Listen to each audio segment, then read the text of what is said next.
So recently I saw some sort of clip that was going around where, he's recently purchased some studio space for G Unit Studios, where he'll be filming for a lot of upcoming projects and different things he wants to do in the TV and film space, right? So he took this video showing the 22 and a half acre spot. Let's take a look at it here.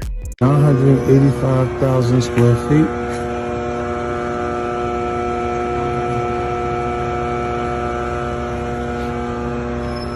Can you say G Unit Studios? And so what I immediately thought of when I saw that that space that he had, that 22 and a half acres of space, I thought about this guy, Tyler Perry, who is a mogul in his own right. This man has so much of a portfolio of TV, film, theater, and all of that.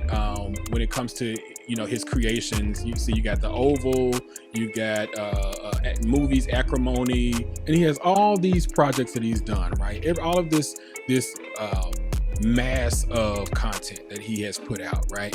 And I thought about how he owns his own studio. So he has Tyler Perry Studios somewhere in Atlanta, at the Tyler Perry Studios Fort McPherson. It's 330 acres. And I think like 200 of it is green space, as they call it. I think there's maybe undeveloped land or what have you that he can do other things in the future with.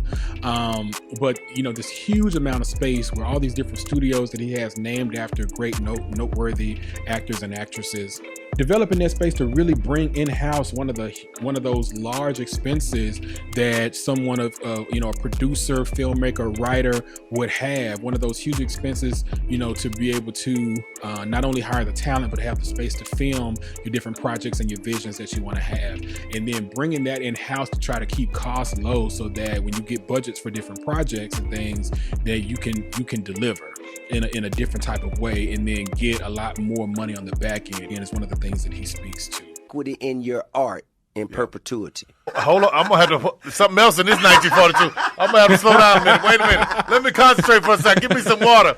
Y'all bring me some water. I cut this up a little different, y'all. I was about to get deep. Fun thing. I'm good. I'm good on the action. We're gonna take it neat. We're gonna take it neat today. Here's what a lot of people don't know. The budgets for my shows are really, really low. Okay. And the reason that they're so low is because being a black show, being a black writer, they do models for me. Mm-hmm. Even my movies, my budgets are really low. Mm-hmm. I see white boys walk in and they get 4 or 5 times as much as and make nowhere near. Right. Being black, I had to go into these rooms and try to figure out, okay, how do I make this work for me? So I was like, okay, I own the studio, I own the lights, I own the sound, I own all this stuff. So here's what I'll do. I'll go in, I'll take that lower budget, and I'll make it work. And my audience is going to show up, and they're going to make it work, and they're going to make it a hit. Right. And every few years, we're going to try to negotiate to get that number higher. Mm-hmm. But in that, I'm doing all the sacrificing. Mm-hmm. I'm making sure everybody else is paid and get what they want, but my sacrifice comes on the end because it's part of my catalog. Okay. So that's where my value is. I'm not making the money up front. It's in the long game, right? So if you go in there and you're looking for the bag, then great. You go buy your Bentley, your Rolls Royce, great. That's all. It's over with. That's wonderful. You've had it, but then what you've done is signed it all away. Right. They own you, and they're never going to give you an opportunity to be in that position again. So there it is right there, right? So the point is that if you give away your equity and your ownership in something, you might actually never get the opportunity to get it back. And it's gonna go. We know in our community, we know how to make some stuff go. Right? And so that's the important part, right? And I like the way that T.I. framed it as a sacrifice, because for a lot of folks it is and it will be, right? That not taking the upfront money, especially if you're coming from an underprivileged background, or you're coming from an environment of lack, or a personal experience of lack at the time, it's very difficult, right? To turn down what you see as the quick money, or the, sell a little equity, or sell this to that person and get all the, get the upfront money or what have you. However, being short-sighted, not being short-sighted is difficult, because a lot of times you have immediate need, right? So it takes a belief in yourself and a vision of long game to really be able to find a way to make sure that you maximize and retain as much equity in your creations and your intellectual property that you can. And yeah, and so one of the things I thought about, like looking at his portfolio of projects, he has Power, he has some other stuff that's listed here I'm not as familiar with. The Oath, what is this? For Life, that I guess ended in 2021. You have Power Book 2, Ghost, right? You have Raising Canaan, which is Power Book 3.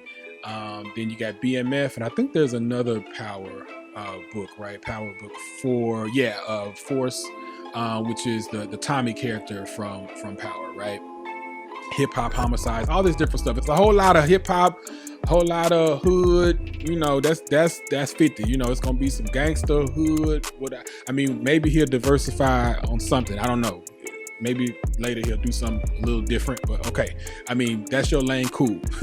And so I think just looking at this, we know net worth postings they could be very hit or miss. You know, I think right now they're referencing Wikipedia, Forbes, and IMDb, saying that his net worth at this time is recognized to be around 52 million or so. You know, he had some legal troubles and issues. They had to file bankruptcy and some other things like that. So we don't know how much money this man has. We don't know.